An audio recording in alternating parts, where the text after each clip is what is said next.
So I found a YouTuber that I'm very interested in because I have a big interest. I have actually another channel called Depletion Curve that covers fossil fuels and stuff like that. Anyway, so I discovered her channel. It's great content. She should have thousands, if not tens of thousands of subscribers. But one of the reasons, there are many reasons, but one of the reasons that I think she doesn't have so many is her mic is not set up correctly. So we're just going to focus on that one little thing. I think this affects a lot of YouTubers. So I believe what's happening is that she's setting her gain on her interface too low. So the computer's having to bring up the level and then remove a bunch of noise. And that creates a very thin voice. So you can understand her, but it's not presence. You don't feel like you're like 2 feet away from her. It's an artificial type sound. So let's go play some of what I'm talking about. So listen to her voice. This was the Houston Producers Forum that I did in September. Trust me, this is not a podcast or a conversation that is dated. This is extremely timely. Doesn't she sound like far away, like distant? And it's more than just the level.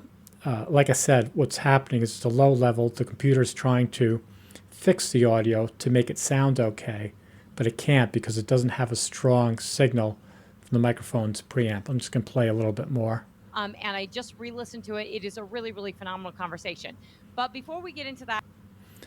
So the too long, don't watch if you don't want to watch the rest of this. It's a simple solution is if you have this on a dynamic microphone like this, or the RE20, it generally needs a lot of gain. It needs a lot of like pre-amplification for it to be useful by the computer. Okay, I have 2 mics plugged in. This is the RE20 where the gain is set properly, but let's pretend this is her mic, the green mic. So she'd have it like this. She has her gain set low.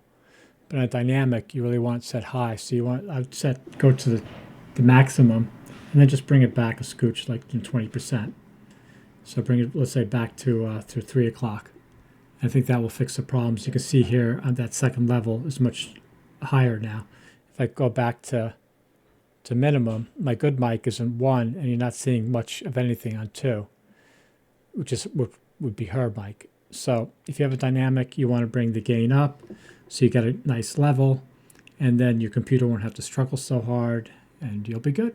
So that's the simple fix. So if Trisha, if you're watching this, you just go to your audio interface, you turn up the gain all the way, then pull it back a little bit, then do a recording and see how it sounds. I may need to do some adjustments on the computer to turn off echo cancellation, stuff like that. But in general, even with that, I think you'll get a much fuller, natural voice, so people will listen longer or be more intrigued as they start to watch you. It's an old adage in filmmaking. What's the trick to great filmmaking? Good audio, right? That's what people say, and there's a lot of truth to it. So anyway, I'm now going to go into where I do some experiments myself to show you what happens if I recorded a low gain and how I sound versus having a higher gain. So I'm going to go to those experiments now. Okay, so I have the mic gain on low on this one, and on this one is the mic gain high, which should be normal. And now I'm going to record a test. Testing, 1, 2, 3. Peter Piper picked a peck of pickles. The rain in Spain falls mainly on the plain. Okay, so we're going to switch over to Audacity. I'm going to split the tracks. Because the top track is the RE20, and the bottom track is this microphone. So in the top track, we'll go into volume and compression, and we're going to amplify it so the peaks are normal. And let's listen to that. Let's mute the microphone. That's the way she has it. Testing, 1, 2, 3. Peter Piper picked a peck of pickles. The rain in Spain falls mainly on the plain. Now you can hear how my voice is very full. So now we're going to mute this. And we're going to go to her microphone at her setting, which is a low gain. And we're going to select it. I'm going to Effects, Volume Compression, Amplify. And we're actually going to have to do this again because the gain is so low. We need to get it up to where it would be similar to this one. Testing, testing, 1, 2, 3. Peter Piper picked a peck of pickles. And you can notice how much noise it brought with it. So we're going to take this one and we're going to remove the noise.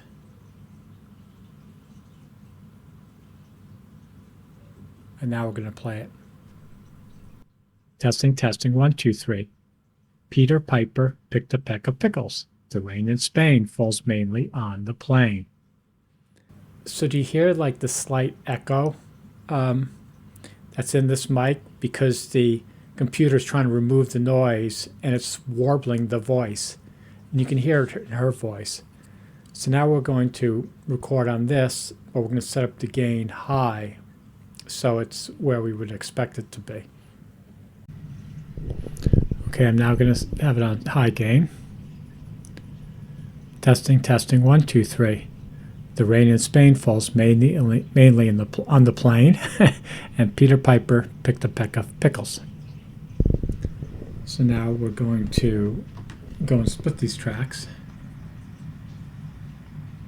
Now I know we don't want that one because it's the it's the regular mic. Well, no, actually I'll leave this. So we'll go in and let's bring up the volume and compression to 0. And now let's do the same thing for her new track, which would be her microphone with the not at low gain. So we're going to mute this, the good mic, and now we'll play hers.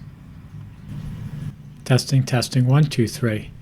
The rain in Spain falls mainly on the plain, and so you hear how full the voice sounds on this microphone with the higher gain.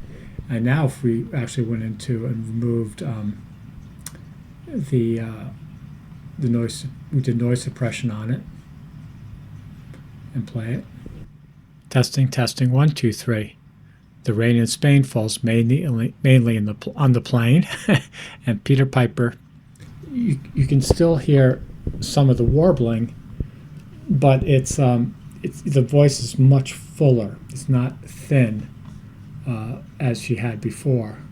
Okay, so I've put the low gain clip here and the high gain clip here, and we'll play them. And I think if you listen closely, you'll hear that this has a thin sort of echoey warbling in the background, and this is a lot more distinct, a lot better. Testing, testing, 1, 2, 3. Peter Piper picked a peck of pickles. The rain in Spain falls mainly on the plain. Testing, testing, 1, 2, 3. The rain in Spain falls mainly on the plain, and Peter Piper picked a peck of pickles. So I think if Tricia increases the amplitude, the gain on her audio interface and lets the computer dial back its echo cancellation, it'll be much better. Her voice will be fuller. It will seem more like you're sitting in the room with her, like, a couple of feet away, instead of the way it is now, where it's actually it's where a mic is in the back of the room, it's recording her, and then pulling it up and trying to remove the noise and basically creating this like thin artificial sound of her voice. And the reason that this is, I guess I'm not going to go into all the technical reasons why this is important.